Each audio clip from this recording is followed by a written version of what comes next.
good morning, everybody, and welcome to another Slice of Heaven at 11. And on a Saturday morning, when you'll be watching this, we have Desert Island Discs, and the person on my screen to the left, but might be to the right on your screen, is no doubt a familiar face. We're recording this, as we have done in previous weeks, ahead of time. And actually, I'm not in my study because we went to do this and somebody started chopping down a tree and my neighbour was jet washing something. So I have moved to another room. But welcome, John. And if you would introduce yourself, say a bit about yourself. I'm sure you're very familiar to many, but even so, over to you.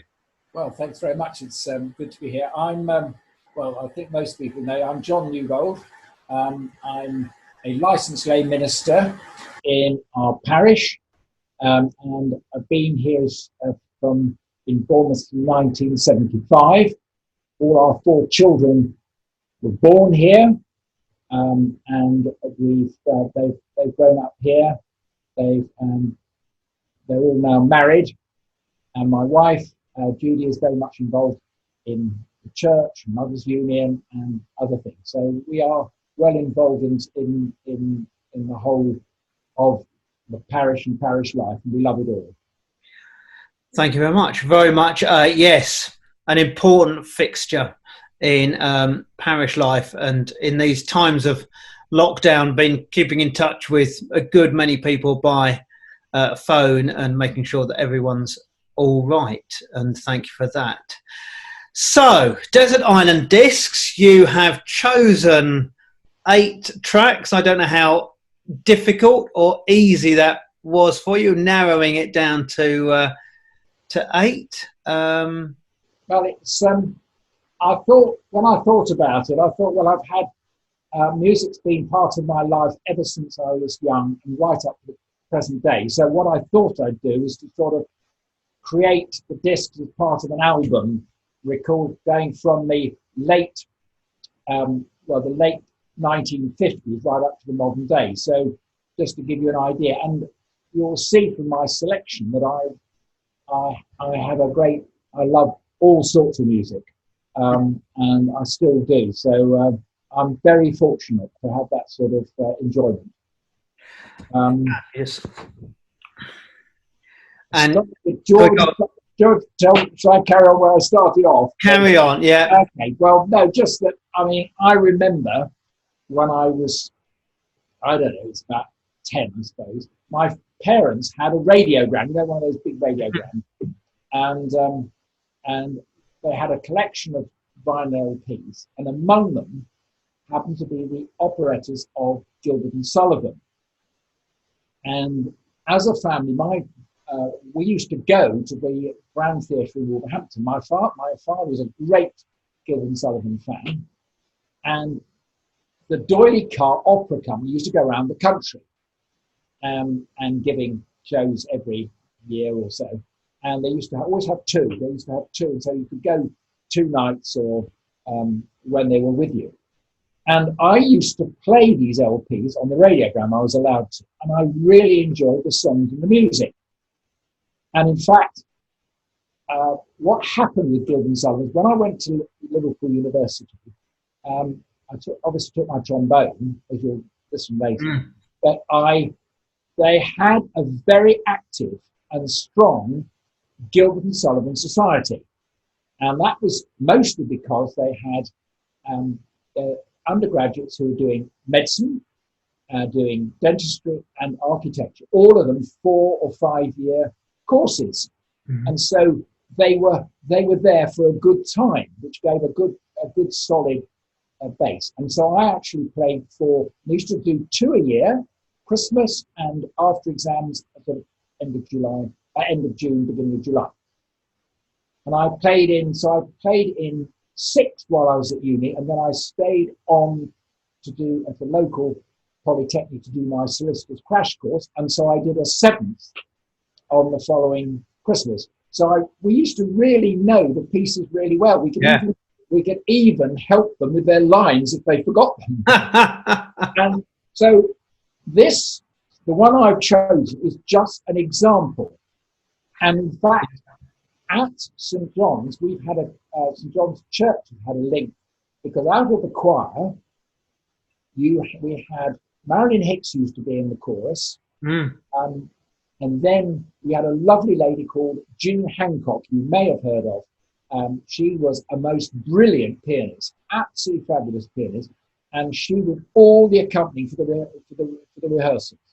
And the GNS people loved it. But it was Michael Griffiths who was the natural choice for the big bass parts. Oh, so, yes, I can picture Michael in character. But he was. I particularly think of three that he's sung at the Lighthouse, because they would perform at the Lighthouse every year. He's the Century in Ireland. I don't know if you remember that, outside the House of Lords, taking the mickey out of all the people in Parliament. The Mikado, and particularly that song about how the punishment must fit the crime. Yeah. And the one I've chosen is this one, which is from Ruddy Gore, and Michael, I remember singing.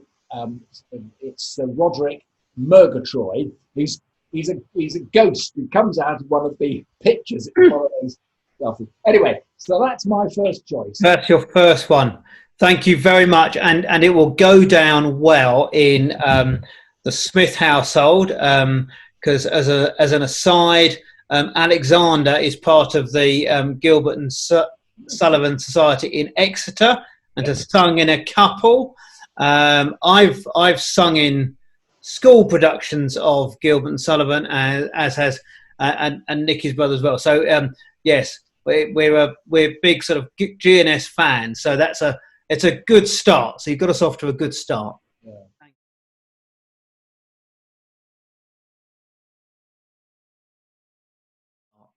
Thank you. And for number two.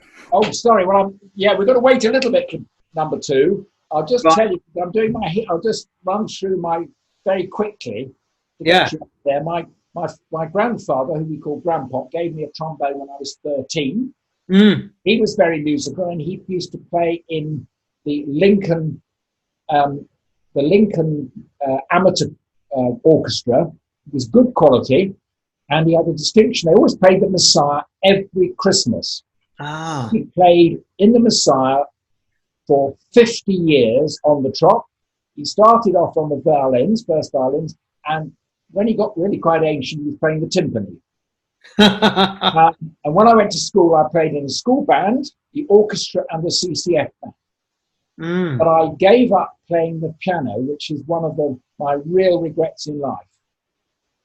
And then I went to, before I went to university, I went for 8 months on a student exchange to Nuremberg in Germany.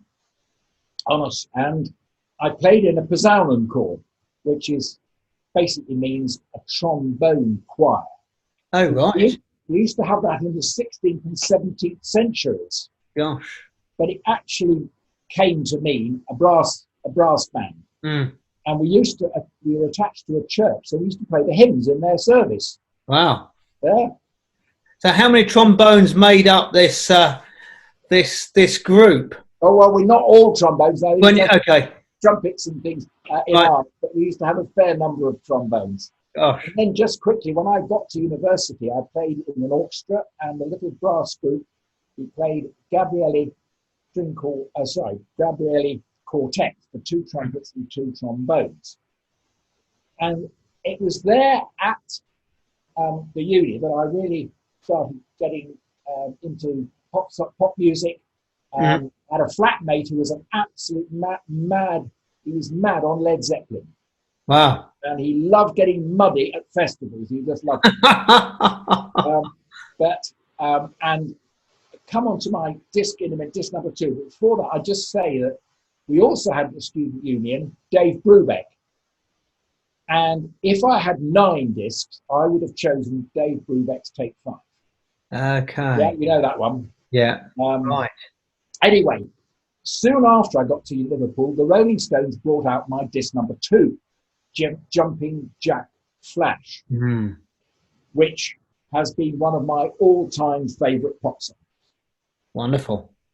And although I haven't mentioned any other pop songs in my discs, I mean, Judy and I listen to a whole variety of pop songs. And admittedly a bit old hat to most people, you know, Beatles, Elton John, Carole King, Cilla Black, Queen, Bob Dylan, Coldplay, you know, that sort. But the Rolling Stones are still going strong and still touring. I mean, goodness knows how they do it. I don't know, but yeah. No. Well, they're older than me, and I'm getting pretty old. So oh. Well, excellent. So, yes, fabulous. So, number 2 is the Rolling Stones and Jumping Jack Flash. Yeah. And now this is the next one. Is probably one of my favourite organ pieces. I've probably got a few. But we've heard this a few times in recent weeks. Introduce your third track. Well, I went to London from after Liverpool in 1971, and I started work on Decimal Day, which was the 15th of February 1971. And it was absolute chaos in the office, as you can imagine. Everyone changing the money over. You know, it was just chaos. All learning about, you know, getting rid of pounds, shillings and pence. And I joined in London a concert band in Wandsworth. And I went to an evening class at Morley College to join playing an orchestra. And I also joined a choir at Barts Hospital with an eccentric conductor. He was the most amazing guy. He was a man of leisure. Described himself as an Egyptologist. Okay. And he used to disappear to Egypt about, you know, when it started getting cold, about November. Come back in March to conduct us. So when he said he was an Egyptologist, he just meant that he went to Egypt for a few months in the winter. I think he dug up a few things. Anyway, carrying on to get to Vidos Toccata. In June 1973, we were set up by friends of ours. The bloke, Ro, worked with me, and Jill, his fiancée, was a fellow student with Judy for years at dental college, dentistry. And they teed us up, and it actually worked. And so here we are together still, great. And we went down the aisle, we walked down the aisle to Vidos Toccata, which is one of my, you know, favourite organ pieces. Yeah. Lovely. And we will play out to Daryl playing Vidos Toccata, so that'll be fabulous. I won't ever get bored of that. So no, it's really, really great. And after our marriage, Judy remembered the old adage: if you can't beat them, join them. So she became a percussionist in the band, and she went to French conversation lessons at Morley College because there was no percussionist required in the orchestra. And then in a very bold, moving on towards disc 4, in a very bold move, Judy and I moved to Bournemouth in August 1975, 2 months before our eldest child, Michael, was born. Oh, and this was from London? Yeah, we didn't want to bring up children in London. No. And I joined the Bournemouth Royal Artillery Band. And disc number 4 is from that great film, Brassed Off. Love it, wonderful film. With the brilliant Grindthorpe Choral Band playing one of my favourite tunes, Danny Boy. And in fact, the tune is used in a lovely hymn, which is in our New Hymns and Worship Songs book called I Cannot Tell. I don't know if you've ever... Yes, I've one. Have a look at that sometime. Anyway, I do love, and we have the whole Brassed Off CD playing in the car on lots of occasions. Wonderful. And that, I don't know about you, but I find that sort of that version of Danny Boy by the Corrie band really quite sort of mesmeric and sort of almost meditative. It's I can sort of hear it playing, and it's just that sort of beautiful. Certainly begins with that rather beautiful sort of soft brass. Noise is the wrong word, of course, but it's a lovely sound. Lovely. It's a lovely sound. Yeah, and it's got such lovely crescendos, and as art comes down, it's beautifully played. Yeah.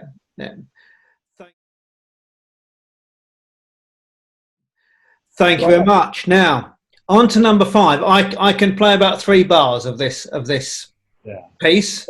So introduce it. As our children grew up, we encouraged them to learn the piano and an instrument. Unlike their father, that's me, they didn't give up either.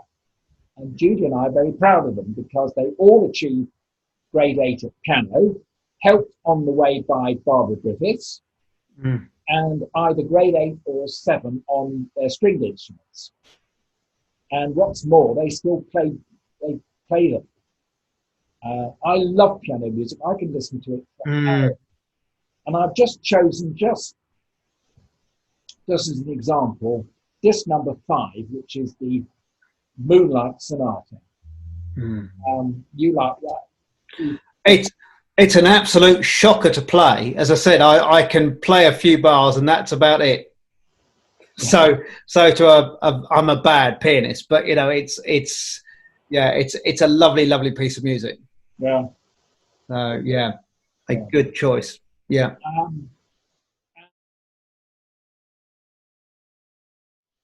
And moving on towards number 6, over the years, I've played in quite a few orchestral works, and Judy and I love going to concerts, classical concerts. And one of my favourite composers is Dvorak. And part of the reason is because all his symphonies use trombones. So I'm obviously biased. That's a good enough reason, yeah. But my favourite instrument is the cello, which my son Peter plays. And I'm very fond of Dvorak's cello concerto. So that's disc number 6. I'll be really happy listening to that, I can tell you. Fabulous. Lovely. Yeah, and I'm also with you with the cello. You've chosen, I mean, pieces here that are absolutely wonderful. And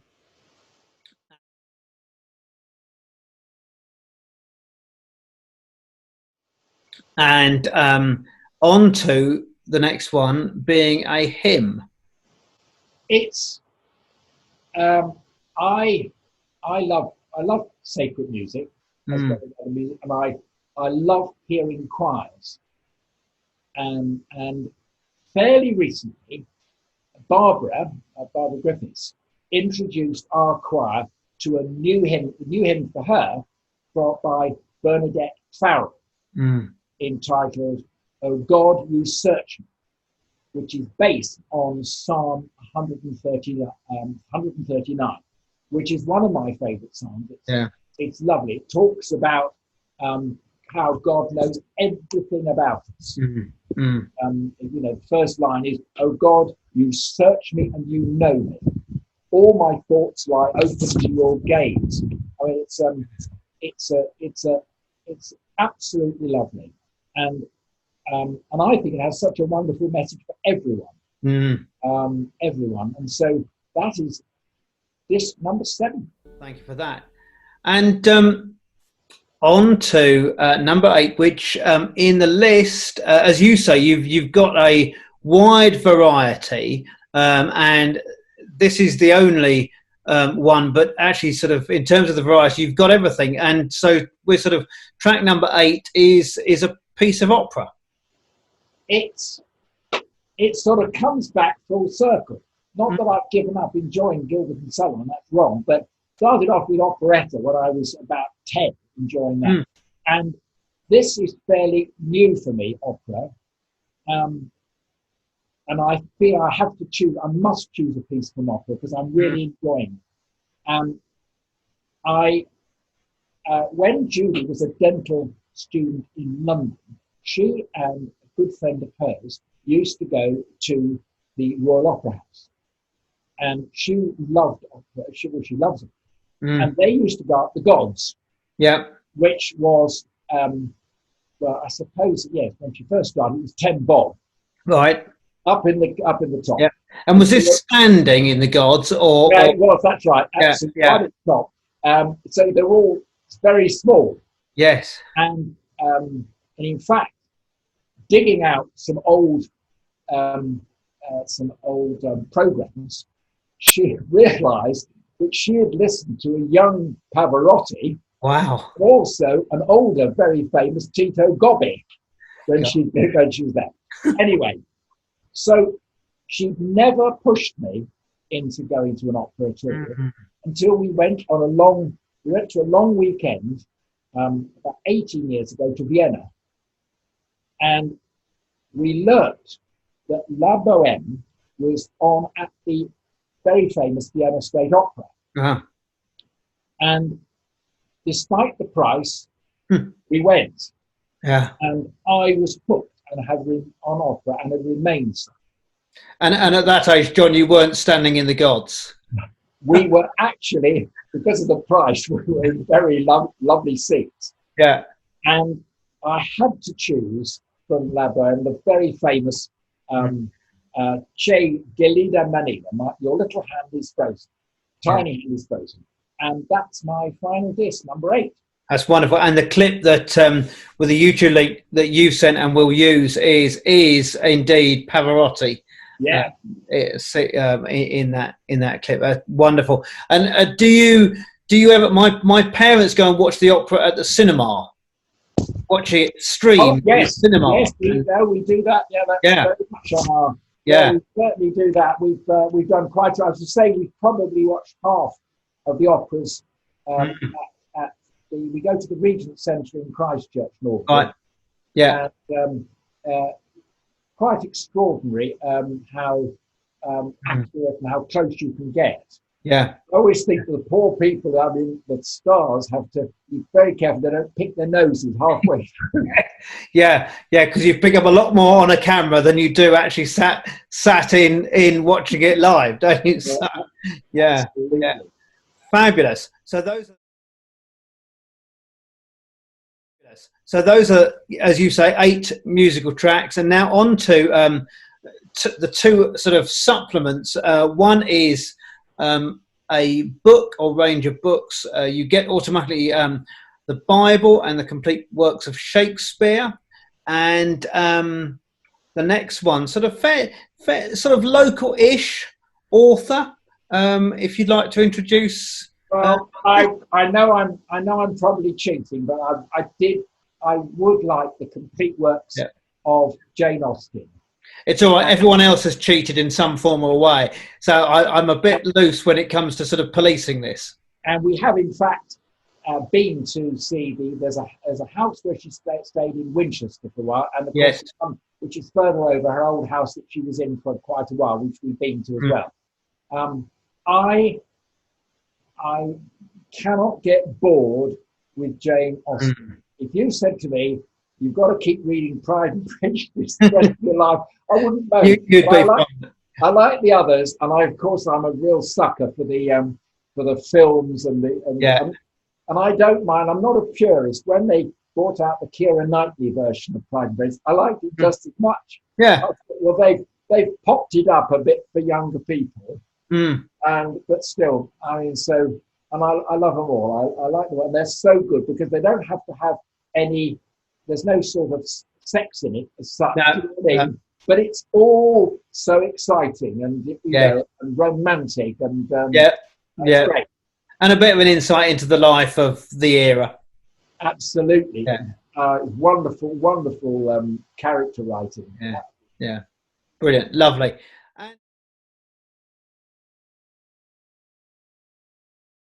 Lovely. And well, your luxury item, John, I have to say is absolutely no surprise whatsoever. So tell us. Well, I'm going to take my trombone, believe it or not, and I'm going to ask you if you allow me to have some music as well. I reckon so. I could just play scales and other bits I can remember, but I like a bit of music. but it won't be my original trombone. Ah. Because the one that my grandfather gave me when I was 13, it finally expired, literally expired after 56 years, just a year before my 70th birthday, when the water tap at the end of the trombonist have to empty water out at the end, otherwise it starts gurgling. And it fell off. It literally had metal fatigue. Right. And it was completely irreparable. It was and I literally cried when I went up to the recycling at Villain's Tip in Bournemouth. The bloke saw me, and I said, "This is just desperate. I'm so unhappy, throwing away my trombone which my grandfather gave me." Yes. But my wife came to the rescue. Judy bought me for an early 70th birthday present of a new trombone. Oh, wonderful. Wonderful. No, that's lovely and fabulous. And so, well, there we are. 8 wonderful tracks of music. We'll play out in a moment to Vidor's Toccata as played by our very talented Daryl. Complete works of Jane Austen and your trombone and some music. So, John Newbold, thank you ever so much for your Desert Island Discs. Well, thank you very much indeed, Michael. Thank you. Thank you.